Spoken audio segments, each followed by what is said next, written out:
When my son Reese first talked about or ending his life, one of his reasons was he didn't want us as a family to watch him fade away. I believe in my right to die by my own choosing. I guess it's tough for everybody, but I refuse to go through palliative care.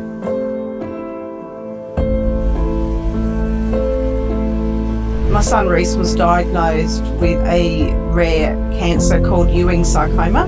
It's found either in soft tissue or bone in generally teenagers. If he's with treatment, he might see 5 years. More than likely, it'll be 2 years.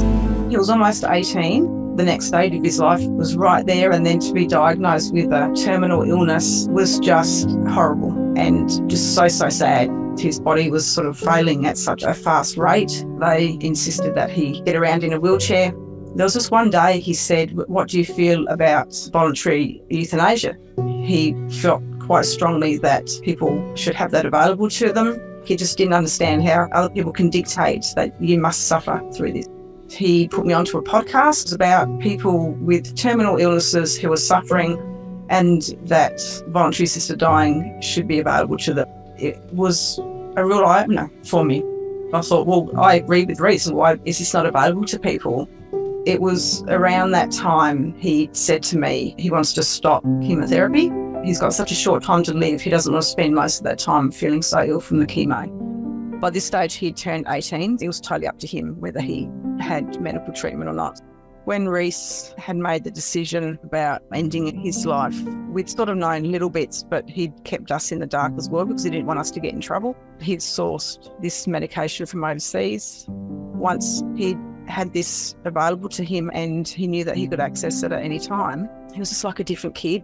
His hair had started growing back and he started to put on a little bit of weight and he was cheery. We're so fortunate to have been able to have moments with him in his last few months that he did feel okay. When the time came, the cancer had spread. It was just everywhere. His oncologist pulled me aside and she said, "It's only a matter of weeks now." We headed home from hospital. We knew exactly what we were heading home for. It was very surreal. How do you deal with knowing that in a few hours your son's going to be dead? He said, "If you're going to be in the room with me, you need to video it because otherwise the police won't have evidence that we weren't involved." He measured powder, mixed it with the water and drank it. He'd also had the powder for quite a while, so we weren't sure whether it sort of lost some of its potency. Reese's research had said that it would take a couple of minutes. He took 12 hours to die, which was just horrific. If it had been legal, it would have been all regulated. When Reese died, I figured I can't just sit back and not do anything.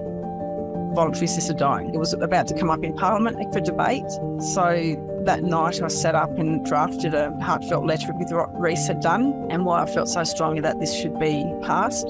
As a senator, read my email and was so strongly moved by it. He was the one who was going to reintroduce legislation to Parliament to get it changed.